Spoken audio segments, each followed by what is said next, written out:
नमस्कार दोस्तों, farming king channel में आपका स्वागत है। को मेरा नमस्कार। मैं डॉक्टर पूजा उप उष्णकटिबंधीय फल केंद्र पर एज ए विषय वस्तु विशेषज्ञ काम कर रही हूँ। मैं यहाँ पर फ्रूट क्रॉप के बारे में आज आप सभी को बताऊंगी कि यहाँ पर हम कौन सी फ्रूट क्रॉप तैयार करते हैं और ये सेंटर कब बनाया गया था, क्यों बनाया गया था। जो ये सेंटर है, ये है सेंटर उप उष्णकटिबंधीय फल केंद्र, सेंटर फॉर सब ट्रॉपिकल फ्रूट लाडवा। ये बबैन रोड पे स्थित है। ये 2016 में बनाया गया था। इजराइल के साथ गवर्नमेंट, हरियाणा गवर्नमेंट ने कोलैबोरेशन करके इजराइल के साथ ये सेंटर स्थापित किया था। और इस सेंटर को स्थापित करने का मेन उद्देश्य यह था कि जो किसानों को नई टेक्निक के बारे में अवगत कराना था कि जो जैसे हमें कैनोपी मैनेजमेंट है, पहली जो पुरानी टेक्निक थी उसमें फार्मर क्या था कि फ्रूट क्रॉप को काटता नहीं था कि अगर हम काटेंगे पौधों को तो हमारा प्रोडक्शन कम होगा। लेकिन जो हम यहाँ टेक्निक जो डेमोस्ट्रेट करते हैं, फार्मर को बताते हैं कि कैसे हमें फ्रूट प्लांट की कैनोपी को मैनेज करना है और कैसे हमें फ्रूट की क्वालिटी को बढ़ाना है। हम नई टेक्निक यहाँ फार्मर को ट्रेनिंग भी देते हैं, उनके बारे में बताते हैं। और हमारे यहाँ कुछ स्कीम चली हुई है। अब गवर्नमेंट ने 2 साल से एक स्कीम चलाई है विलेज ऑफ एक्सीलेंस की। जैसे हमारे ये सेंटर ऑफ एक्सीलेंस है, ऐसे ही हमें विलेज को एक्सीलेंस बनाना है। और वो हमारे पास 3 डिस्ट्रिक्ट है, अम्बाला, कुरुक्षेत्र, यमुनानगर। इन 3 डिस्ट्रिक्ट में हमने 16 गांव अडोप्ट कर रखे हैं।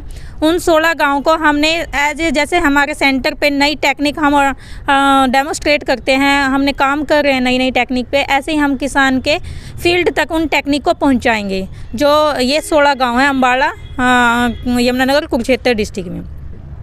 थैंक यू मैडम, जैसे हमारे काफ़ी किसान भाई हैं जो इस इंडो इजराइल टेक्निक को यूज़ करना चाहते हैं अपनी लाइफ में, कैसे यहाँ पर जो फ्रूट का जो आप प्लांटेशन तैयार करते हो और जब इसको ट्रांसप्लांटिंग करते हो, क्या क्या इसका ध्यान रखते हो ताकि किसान भाई इसके बारे में जान सकें, यहाँ से कैसे कैसे जो फ्रूट के पौधे हैं वो कैसे ले सकें, कैसे कोई बाग लगा सके, और क्या कारण है जैसे हम बाहर नर्सरी से कोई पौधा लेते हैं किसी भी फ्रूट का और यहाँ से क्यों लें, क्या कारण है।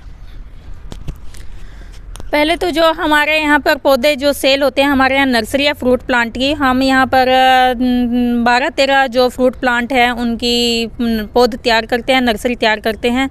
और जो यहाँ पौधे तैयार करते हैं वो मेन तो ये है कि जो हम क्वालिटी एक जो पौधे की होती है वो अच्छी होती है। यहाँ पर क्या है कि हम देसी पौधा किसी को नहीं देते।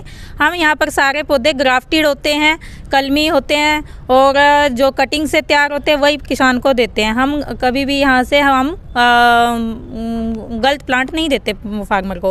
अगर फार्मर प्राइवेट नर्सरी से लेता है तो उसकी ऑथेंटिकेशन नहीं होती। अगर फार्मर प्राइवेट नर्सरी से ले भी तो वो ध्यान रखे कि वो नर्सरी NHB एक्रीडेटेड हो, नेशनल हॉर्टिकल्चर बोर्ड से अप्रूव्ड हो, तभी वो किसान भाई उस नर्सरी से पौधा ले। वरना किसान भाई किसी भी प्राइवेट नर्सरी से फ्रूट प्लांट ना लें। तो किसान भाई ये ज़रूर ध्यान दें कि हमें कहाँ से पौधा लेना। हो सके तो गवर्नमेंट नर्सरी से लो, अगर नहीं हो सके तो वो NHB अप्रूव्ड से ही लें। फिर जो आपने जो पौध ली है, आपको कैसे उसको लगाना है, प्लांट को कैसे फील्ड तैयार करना है, उसके बारे में हम आपको डीपली बताते हैं। जैसे आप कोई भी फॉर एग्जांपल आप कोई भी फ्रूट प्लांट का पौधा लगाना चाहते हो, सबसे पहले आपको अपने इन्वायरमेंट का पता होना चाहिए। आपके इन्वायरमेंट में कौन सी क्रॉप स्टेबल है। अगर आपको पता है कि जैसे अम्बाला, कुरुक्षेत्र, यमुनानगर ये 3 बेल्ट है जो इसमें लीची की खेती अच्छी तरीके से हो सकती है, बाकी डिस्ट्रिक्ट में नहीं होती, हरियाणा में। तो इनमें हमें क्या करना है कि जैसे पौध लगानी है, फिर उसके बाद हमें क्या करना है, हमने फ्रूट प्लांट सेलेक्ट कर लिया कि हमने ये क्रॉप लगानी है। तो उसके बाद आती है कि हम किस किस्म को लगाएं, कि किस किस्म से बाग में प्रॉफिट होगा। जैसे बहुत सारी किस्में होती हैं। फॉर एग्जांपल जैसे लीची का ही मैंने आपको उदाहरण दिया। इसमें हमारे पास कलकतिया, देहरादून और सीडलेस 3 वैरायटी है जो हमारे इन्वायरमेंट में स्टेबल हैं। तो इनमें से अगर फार्मर बात करे बागवानी की, बाग लगाना चाहता है लीची का, तो उसमें कलकतिया जो वैरायटी है वो बेस्ट है। तो फार्मर को ये ध्यान रखना चाहिए कि हमें किस किस्म को लगाना है और कौन सी फ्रूट प्लांट को लगाना है और कैसे लगाना है। सबसे पहले फार्मर को अपनी मिट्टी टेस्ट करवानी चाहिए कि मिट्टी में उसकी किस नाइट्रोजन की कमी है, कौन सा नाइट्रोजन सही मात्रा में है। सबसे पहले मिट्टी जांच जरूरी है बाग लगाने के लिए, क्योंकि बाग लगाना एक छोटे समय के लिए नहीं है, ये एक लॉन्ग टर्म है। ये 30-40 साल के लिए होता है। तो सबसे पहले फार्मर को सभी कंडीशन का पता होना चाहिए कि हमारी मिट्टी कैसी है, हमें कौन सी किस्म लेनी है और कौन सी फसल लेनी है। और लगाने से पहले फार्मर को फिर मिट्टी टेस्ट के बाद हम वो गड्ढे बनाएंगे। गड्ढे कैसे बनाने हैं, जैसे 3 फुट गहरा होना चाहिए गड्ढा, 3 फुट चौड़ा होना चाहिए। जो गड्ढा बनाया है उसकी ऊपर की आधी मिट्टी एक साइड रखो, नीचे की आधी मिट्टी अलग रखो। जो नीचे की मिट्टी होती है वो ज़्यादा उपजाऊ नहीं होती, इसलिए उसको अलग रखो। जो ऊपर की आधी मिट्टी है उसमें 20 से 30 किलो गोबर की खाद मिलाए और 1 किलो SSP मिला के गड्ढे को भर दें। गड्ढे भरने के बाद उसमें पानी दे, पानी से मिट्टी बैठेगी। जब तक मिट्टी गड्ढा बराबर ना आ जाए ज़मीन के, तब तक प्लांटिंग ना करे फार्मर। जब मिट्टी बैठना बंद कर दे और गड्ढे को बराबर करो ज़मीन के, तब उसमें प्लांटिंग करे पौधे की। और जो गड्ढे हैं वो कम से कम जैसे मई जून में फार्मर को बनाने चाहिए। जैसे बारिश के टाइम पे हम प्लांटिंग करते हैं तो मई के महीने में गड्ढे बनाओ 1 महीना पहले, ताकि जो उसमें बीमारी है, कोई भी इंसेक्ट पेस्ट है, वो मर जाए, क्योंकि उस टाइम पर टेम्परेचर हाई होता है। तो हमें गड्ढे मई में बनाने चाहिए। उसके बाद जून जुलाई में जब बारिश आ जाए तब हमें प्लांटिंग करनी चाहिए उसमें।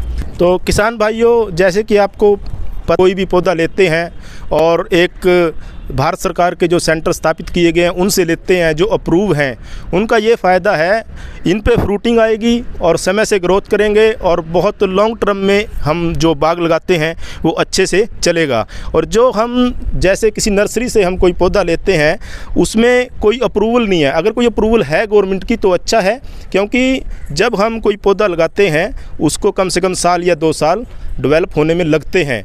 तो ध्यान रहे, जब भी आप कोई पौधा लें, हो सके तो आप सरकार की जो नई नई योजनाएं चल रही हैं उनका पूरा फ़ायदा उठाएं। वहाँ से जैसे नए नए प्रजातियाँ आम की या किसी भी फ्रूट की हों, वो ऐसे ही सेंटर से लें जो भारत सरकार के द्वारा लगाया गया हो, क्योंकि वहाँ पर ऑथेंटिक है, डॉक्टर काम करते हैं, तो आपको हर चीज़ अच्छी मिलेगी। तो ठीक है किसान भाइयों, अब हम आपको दिखाते हैं कुछ फ्रूट के जो नर्सरी में जो आम वगैरह या कुछ भी लीची जो भी यहाँ पर तैयार किया जाता है वह आपको अब दिखाएंगे। तो किसान भाइयों देखिए, पेड़ लगाओ जीवन बचाओ। और नेट हाउस, ये शेड नेट हाउस जो तैयार किया है, इसमें सभी फ्रूट्स के पौधे तैयार किए जाते हैं। अंदर पूरी अच्छे से नर्सरी तैयार है और अब हम आपको दिखाएंगे यहाँ से। देखिए कितना अच्छा शेड है, ये नेट हाउस है, जहाँ पर भी नज़र जाएगी बड़े अच्छे से मेंटेन किया है। और अगर आप नज़र लगाओगे तो आपको अलग अलग वैरायटी आम की नज़र आएगी। देखिए अम्रपाली, देसी, अम्रपाली, अलग अलग वैरायटी हैं। जितनी भी नज़र दौड़ाएंगे यहाँ पर अलग अलग वैरायटी आपको मिलेगी आम की। देखिए, और अब हम आपको डॉक्टर साहब से मिलाएंगे जो इन आम के जो नर्सरी तैयार करते हैं, यहाँ पर जो आम के पौधे तैयार करते हैं कलम से या जैसे भी, उसके पूरा नेट हाउस में ध्यान रखा जाता है। किसान भाइयों, अगर आप यहाँ से पौधा लेना चाहते हैं, कैसे लें, तो मैडम हमें बताएंगे उसके बारे में। हाँ, अगर कोई भी किसान भाई हमारी नर्सरी से पौधा लेना चाहता है तो 2 साल पहले गवर्नमेंट ने एक पोर्टल बनाया है, nursery.hot-haryana, ये gov.in, हॉट सेल नेट के नाम से। अगर आप गूगल पे डालोगे हॉट सेल नेट के नाम से पोर्टल आएगा। उस पोर्टल पे जाके फार्मर अपना रजिस्ट्रेशन करें, आईडी बनाएं और आईडी लेने के बाद अपने पौधे बुक करें। ऑनलाइन पोर्टल पे हमारी जो हम पौधे तैयार करते हैं वो सभी उपलब्ध हैं। उस पर सभी वैरायटी शो हो जाएगी। जो भी फार्मर को आड़ू की जो वैरायटी चाहिए, प्रभात चाहिए, नेक्ट्रीन चाहिए, साने पंजाब चाहिए, लीची में जो भी वैरायटी चाहिए वो ऑनलाइन उपलब्ध है। तो फार्मर क्या है कि अपना रजिस्ट्रेशन करके फार्मर बुक करके पौधे जो भी वैरायटी चाहिए बुक करके विदिन 7 डेज, 7 दिन के अंदर वो यहाँ से पौधे ले जा सकता है। अगर 7 डेज से 7 दिन से ज़्यादा होता है तो उसकी बुकिंग कैंसिल हो जाती है। तो फार्मर अपना ऑनलाइन बुक करे। और ऑनलाइन बुकिंग का क्या मेन मकसद गवर्नमेंट का क्या था कि पहले ऑफलाइन बुकिंग थी, फार्मर आया, बिल कटा, लेके चला गया। उसमें क्या था कि कुछ किसान भाइयों की शिकायत थी कि हमें पौधे नहीं मिल पाते, बराबर नहीं हो पाते। अब क्या है कि किसान भाई ऑनलाइन है सब कुछ, घर बैठे बुक कर सकता है और उसको पता रहता है, उसको सेंटर पे आने की ज़रूरत नहीं है कि हमारे पास आड़ू है जी, आलू बुखारा है, लीची है, आम है। ऑनलाइन सब है, वो ऑनलाइन चेक करके बुक करके अपना आ सकता है। अगर वो नहीं भी कर सकता बुक तो हमारे यहाँ भी बुकिंग हो जाती है। फार्मर आए, आधार कार्ड, फैमिली आईडी से बुकिंग हो जाती है। और किसी फार्मर की रिक्वायरमेंट 10 से 15 पौधों की है तो उसको रजिस्ट्रेशन करने की ज़रूरत नहीं है, उसका ऑफलाइन बिल कट जाता है। अगर किसी को 15 से ज़्यादा पौधों की रिक्वायरमेंट है तो उसके लिए हमें रजिस्ट्रेशन करना पड़ता है पोर्टल पे। और यहाँ पर जो अलग अलग जो फ्रूट प्लांट है उनके रेट अलग अलग है। मोस्टली सभी पौधों के 100 रुपये है। अनार है जो उसका 50 रुपये है, और पपीता है हमारे पास 35 रुपये है, जामुन 75 रुपये है, करौंदा 50 रुपये है, और जो बाकी सभी 100 रुपये हैं। मोस्टली जो वैरायटी है फ्रूट प्लांट 100 रुपये है। यानी कि मैडम 100 और 50 रुपये में सब कुछ यहाँ पर अवेलेबल है। अगर आप किसी भी फ्रूट को लेना चाहते हैं, अच्छी क्वालिटी का पौधा अवेलेबल है यहाँ।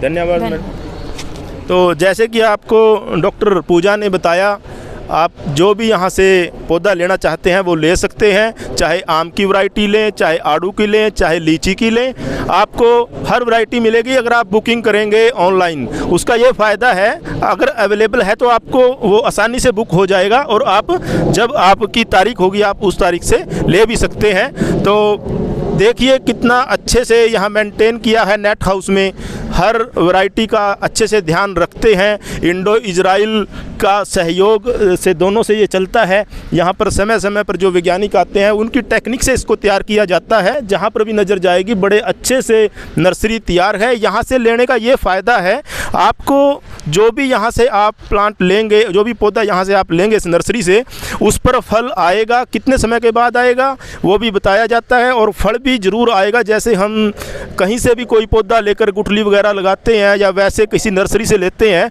उसका होता क्या है, बाद में कहीं पर भी कोई फ्रूट नहीं आता और फिर शिकायत रहती है किसानों की कि ये फ्रूट क्यों नहीं आया। वो कारण था उन्होंने कोई उस पर जैवी वैज्ञानिक विधि नहीं थी। तो किसान भाइयों आप ध्यान दें, यह लाडवा में जो केंद्र है बहुत ही अच्छे से यहाँ मेंटेन किया गया है। स्पेशल आपके लिए यहाँ आए हैं, बड़ा डीपली आपको बताया। तो दोस्तों फिर मिलते हैं किसी नए वीडियो में। आपको अच्छा लगे आप लाइक करें, शेयर करें, कमेंट करें, और फार्मिंग किंग चैनल को सब्सक्राइब ज़रूर करें। धन्यवाद दोस्तों।